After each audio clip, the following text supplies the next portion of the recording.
What's up, guys? Hell in a Cell's this Sunday. This 2 weeks worth of build. That's first thing I gotta get off my chest. 2 weeks worth of build. My kid couldn't even build a fort in 2 weeks. Come on, man. The only match that really has any good build to it is The Undertaker versus Kane, and that's only because you added Paul Bearer, and I have to do it. Oh yes, thank you, to the mix. Which I love seeing Paul Bearer back, one of my favorite managers of all time. And if you ever have a chance to see the Ring of Honor straight shooting interview with this guy, get part 2. If you ever have a chance to see that video, that DVD, that's a hell of a story right there, folks. And I'm proud to say that, you know, the story's still continuing with this guy coming back. He's gotten gastric bypass surgery, and it has worked for him. This guy's lost his wife to cancer. He closed down a wrestling federation along the Gulf Coast. Shut himself out of the wrestling business for about a good 2 years, I think it was. And now he decides to come back. WWE called him, and he proudly accepted. Kudos to you, Paul Bearer. God bless you, sir. But today, one more DVD review. I know it seems like everybody thinks, oh, he's posted DVD reviews. He's another Gemini. No. Sorry to say, but I don't have half the collection that idiot's got. But today, Hell in a Cell. The greatest Hell in a Cell matches of all time. Which, I don't see how you could say greatest matches of all time when you're still having Hell in a Cell matches. Why don't they ever put so far on the, I don't know, never mind.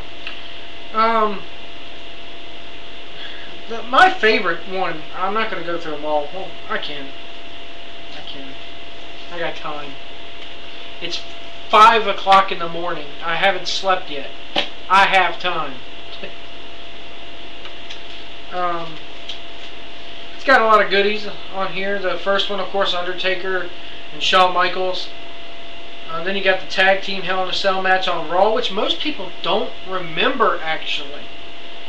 Was Austin and Taker versus Mankind and Kane. Then you had King of the Ring, Undertaker versus Mankind, which is my favorite of all time, I think. Just because of the fact of it showed what a crazy bastard Mick Foley was. If you didn't know by then what a crazy bastard he was, you knew after watching that match. Mankind versus Kane on Raw. You had Cactus Jack's career on the line, Triple H versus Cactus Jack at No Way Out in 2000. Then you had the 6-man Hell in a Cell at Armageddon in 2000. And then you go on to disc 2. That's just on disc 1. If you haven't gotten this DVD yet, you need to get it. Because, I mean, it has... And yes, they skipped over the Undertaker Boss Man at 15. Who cares? Then you have Triple H versus Jericho, Hell in a Cell 2002, or at Judgment Day 2002. No Mercy, the Undertaker versus Brock, which is probably my second favorite of all time. Nash versus Triple H at Bad Blood. Yeah. Michaels versus Triple H at Bad Blood the following year. Good match. Vengeance, Batista versus Triple H. Meh. Randy Orton versus Undertaker at Armageddon. It was good. It was good. I'll give that one some props. DX versus Shane McMahon, Mr. McMahon, and Big Show from Unforgiven 2006. They could have left that off of there, in my opinion. Then you had Survivor Series. Undertaker versus Batista. It was what it was. In my opinion, you know, you had a long-standing of matches, Hell in a Cell matches, where people were like, why don't they go outside the cell? Why don't they ever go outside? Ever since the very first one, or the first 2, and whenever they don't go out the cell, people think it's bad. I mean, they think it's horrible. You don't go outside the cell. It's boring. Well, can you read what that says? It says, Hell in a Cell. You're supposed to stay in the thing. That's why they locked the damn door. Now, I'll grant you, it adds a little bit of entertainment and it makes it better, yes, when they do go outside the cell, but don't piss and moan when they don't, because, good Lord, you're already seeing a steel cage match. Amped up.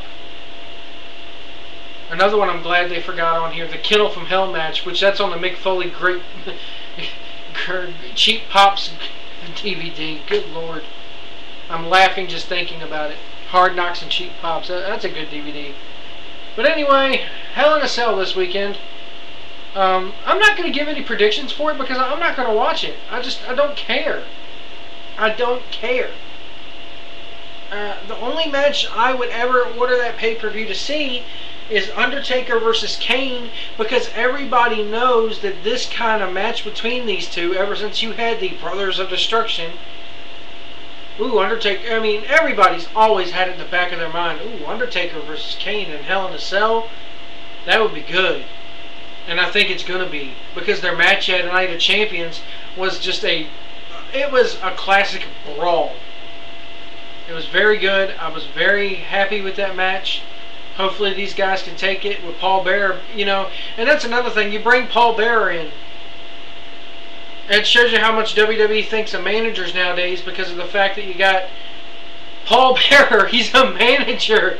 He's supposed to interfere and stand there with the urn and, oh, yes, yes, my taker.